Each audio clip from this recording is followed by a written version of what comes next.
Welcome back to Hara, peace and salutations. I hope this video finds you all in the high iman and good energy vibe and good feeling thoughts. Remember, your thoughts create your reality. So whatever you're thinking about right now as you view this video, you're creating a reality to sustain your true identity, to bring it to life, or you're creating an identity to stay within your old self. And I am a spiritual life coach, uh, and this is a safe space for you to listen and to relax. So pull up a chair, and this is not for entertainment purpose. This is for this is like a life coaching, so that if you're in this situation, you can, inshallah, Aziz bin Allah, get out of this situation with the help of Allah and consistency and sincerity of ibadah, worship to Allah. So this is a part two. I forget to mention the description of part one was this is a polygamous situation, where they want to say polygyny or polygamy. This is the identity of the situation. Let's just jump right into it, all right? Without further ado, this is educational purposes and consciousness and being mindful of your natural state of mind, your well-being. Narcissists are a very interesting type of being, and unfortunately I must get direct to the point and speak the truth, because like I said in the first video, this is way long overdue. Go and watch the first video, part one. In this polygamous situation, you have to be very, very mindful, and I suggest that you sit with an aliyah, friend of Allah, or sit with a reputable sheikh, not a milkshake, but a real life sheikh or a wali. Anyone that's not connected to the person that you're interested in getting involved in a polygamy, a polygyny. So first of all, before you decide to get in this situation, you have to know who you are. If you don't know who you are, if you do not know thyself, you will lose yourself in a polygamous situation. Now, that's also a lesson. It's a twofold. It's a lesson for young women or middle-aged women. However, it doesn't matter the destination of your age. It's just a number, right? But it's an experience that you ascertain the knowledge from this. And for you viewers, the young women, you have to ask someone from experience or someone with reputable knowledge about before you enter a polygamous situation, because the narcissist is very analytical. You know, they're very observant, and they're very, very keen on timid women and women with confidence. They don't like women with too much confidence at all. So in the beginning, they'll figure they will change that. I could change that. While they're talking to you, where you're sitting, having dinner, talk, whatever situation you're in, whatever you're doing, in their mind, they're thinking, I can change that. I can critique that, or I can dismiss that and let that go, whatever the case may be. However, these are the times that you have to be very, very extra careful, because first I want to mention that the narcissist's job is to destroy you. Yes, I said it. Let me reiterate it. The narcissist's job is to destroy you. It's a part of the test. I know you haven't heard it this way before, but it is a test. It is a test on your iman, your trust in Allah, your trust in your identity, who you are before you allow yourself to be in this situation. And you also, as a woman, have to take the accountability of your participation. And when you get the nudges, when you receive the signs, you ignore the signs, and you did not respond to the signs. So what happened is you're going to go through an experience of your life out of the situation, and yeah, that's pretty much, like I said before in the first video. I like to just capture a few minutes of that, a few seconds. However, the narcissist taste in women You don't. The narcissist taste in woman is a dazzle and distress. It means that a woman just come up out of a situation and you can catch her off guard, but showing her that you're her hero and you'll take care of. So that's the role that the narcissist play with the dazzle and distress. And like I said in the first video, they're only you can only have 1 or 2 children in that situation if the narcissist decide to choose you. Regarding the female narcissist, I'm more experienced of the male narcissist. And the female narcissist, I'll get into that inshallah. These been a lot another day, another time. For this particular platform, for this particular junction right now, is very imperative that the younger generation from age 18, 20 and up know about the characteristics of themselves and the characteristics of a narcissist. When you go into a polygamous situation, remember you're giving up a lot of yourself. You don't know it, but you're signing a contract. In your mind, you're getting married, but in the narcissist's mind, he have you to sign that contract. And the contract is invisible. I'm not talking about the marriage contract. There's another contract that you're signing your way to, because the narcissist will hold you against your equilibrium, right? And say you knew what you were getting involved in. That's the first thing they will tell you. However, the way it works now is if you're highly sensitive, highly spiritual person, you connected with the divine one, you connected with the creator. As a narcissist grow to know you and seeing that you stay on your purpose, your spiritual program, that nothing's changed because you're married, you're giving your rights as a wife, the narcissist is not going to like your spiritual program. They will want to dismantle that. They will want to interfere with your tahajjud. They will want to interfere with your Quran reading. They would want to interfere with your dhikr. They would tell you this is bid'ah. But you kind of like, you begin to slowly start easing back off of it and start doing it when they're not around. And if you're keen, and seriously keen, you will understand and know, wait a minute, this person is trying to take something from you. But what they do first, they will make sure before they try to subtract any good out of you, a good practice, they would like to make sure that they have your heart. They'll cultivate your heart first as a protector, as a lover, as a supporter, and all those things. If you come in a marriage with a business already, they're your supporter. They want to be your manager.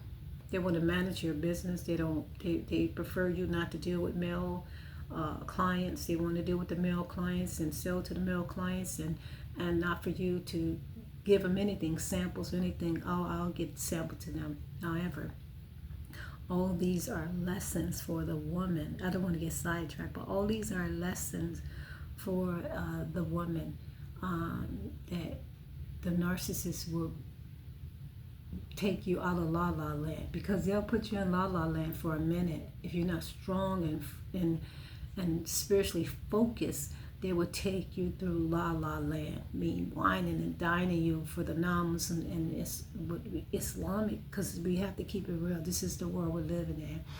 They will take you and just buy you clothes, buy you whatever you need, they'll buy it for you, because narcissists, they keep money. They always have money, but they're not spiritual.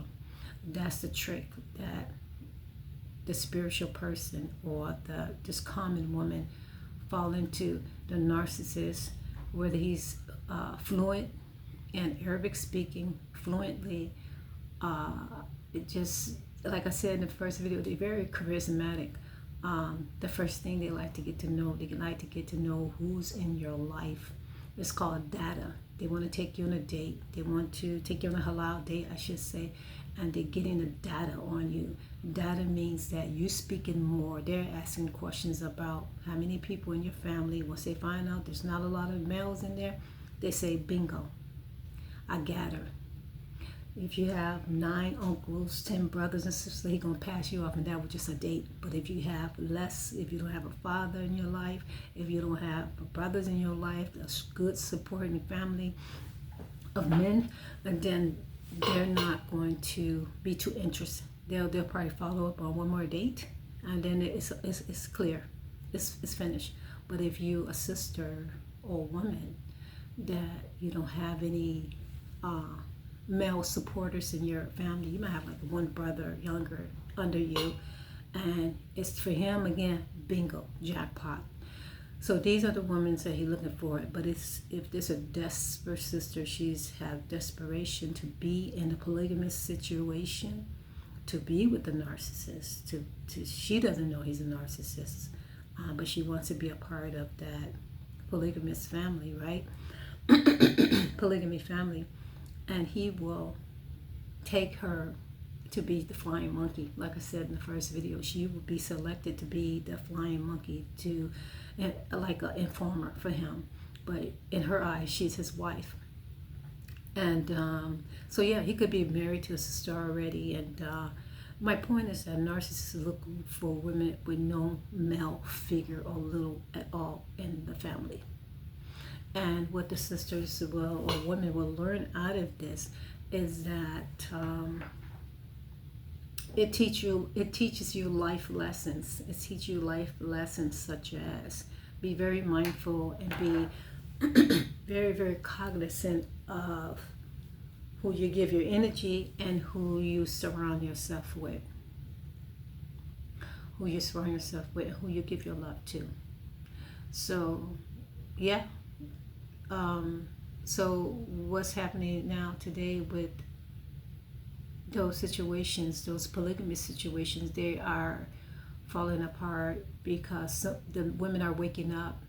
The most spiritual women in the polygamy situation are waking up, and the ones that want to stay asleep, the call is coming, they're not waking up. They stay with the narcissist. They will stay with the narcissist, and they will not become to the best version of themselves. And it's very important to the narcissist to make sure that you stay. They don't want you literate because they know that you're a part of them. So you have to have some substantial knowledge, and especially if you're in a public eye, they don't want you to be too talkative. But they want you to have some certain. They're not going to marry someone just totally ignorant. You have basic fundamental knowledge, they'll take that sister. It's really weird, but that's how they operate. What a lot of people don't know is that the narcissist has been miserably abused at a tender age, and I think a lot of people think that I'm sensitive to narcissists. I'm not. I'm not sensitive to narcissists. It's just that people come into these situations and forget and don't understand and acknowledge that this is a spiritual life experience, and this is not something to play with, and that this is a part of your spiritual awakening.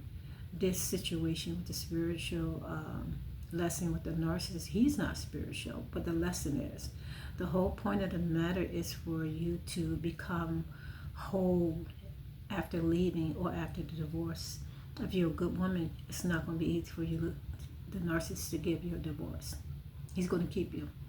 And whether you suffer or not, he's not going to let you go.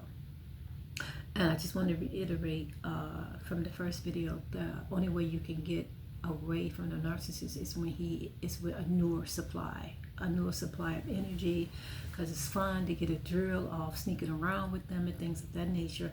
But the purpose of this video is understanding that if you're suffering in this marriage, and because they'll make you, I'm going to say this, they'll make you or coerce you into doing things that try to get you to look alike, dress alike. If you see two sisters looking alike and dressing alike, the hijabs looking the same, the clothing looking the same, that has a lot to do with the narcissist. That's not by default. And they coerce them how to speak, and maybe one a little bit more confident than the other one. The one that most confident in the other, he want her to tone it down because it makes it looks like she's above the other sister. So he make them become equally yoked, so to speak. So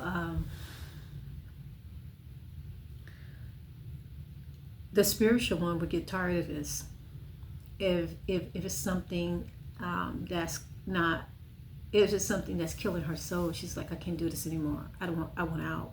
And she'll get to the point, especially if there's not children involved and there's no, the young lady say, I'm sorry, I thought this was going to work for me. I want out. Even if polygamy is present, she will still say, I want out. The narcissist will give her hell. He will literally give her hell. He will have one of the wives to start, like I said, the flying monkey to fly monkey her. He'll have brothers to fly monkey her, find her where she go, everything. But he'll sit back and act like he's not concerned about her, but he's terrified that she's going to leave. Why? Because she is the supply that showcase his personality. That's why they have to have a quality woman. And a lot of them make a mistake when the quality one get away because they have no substantial supply other than someone can make money and help them. It could be through real estate, it could be through a business, open up a restaurant there. They can have that, but all of that crumbles. It all crumbles. So I said before, do not allow yourself to take revenge on a narcissist because his world is collapsing. And the narcissist, unfortunately, they work for the shaitan. They work for the shaitan. The sad thing about this is that the children are involved. So the narcissist will unfortunately groom. They will become groomed. It's just if there's a girl, a young lady, she will become groomed to be a female narcissist. If there are any sons involved, they will be groomed to become a narcissist too. So be cognizant and aware who you give your love to, and because the relationship will become a test. And when you're going through a spiritual awakening, whether they're young or teenagers or not, the Creator will test your iman. Allah subhanahu wa ta'ala will test your iman. He will test your taqwa. He will test you because He says, don't say that you believe and you won't be tested. Allah will test you to the core of your heart to see if you will walk away for what you love. And when Allah subhanahu wa ta'ala tests you, like He tests those that went before us, this is not something from the past. This is real life. Allah will test your iman to see if you believe. Now, one of the signs of you being tested is the narcissist, upon a call it, the narcissist will cheat on you. The narcissist will cheat on you getting married. If you get married and your wife don't know about it, it's cheating. I don't care how you want to cut it up, chop it up, it's still going to come up peanuts with cheating. Okay, so the narcissist, he'll take a secret wife. If you're good source of energy for him, good supplies, he'll sneak and get another wife because he's afraid that you might know, and she'll be around you. If you're not an energy type of person, you cannot pick up on it. If your focus is on a narcissist, you will not pick this up. So the sisters is highly sensitive, empath, stigma woman, stigma sister, she will pick this up. She will pick it up and match it. She will see that the sister's starting to dress like her. She will see like she's mimicking her personality, mimicking her character. She's like, okay, he's with her. Is she going to come up and snap on the narcissist? No. She'll see the sister start coming around and start threatening her, making statements on her. It's a lot that the highly sensitive women go through, but through it all, what happens is, if she keep her conduct, keep her taqwa, keep her relationship with Allah, through this test, Allah will free her, because it's bondage and it's mind control, it's programming. Allah subhanahu wa ta'ala will free her as long as she keep up her spirituality. And there will be some pain and there will be some suffering through the crisis of this. Her children would be her most pain that she has to go through. She has to walk away from her small children or her teenager children, and they have the option, according to Islamic law, they can live with their mother if they're not nursing anymore. They can make a decision to be with whoever parent the parent will be with, but the narcissist will make it hell. He will make it hell for them. The children and the mother, he will make it hell. So especially if one of those siblings have the quality of the mother, he will either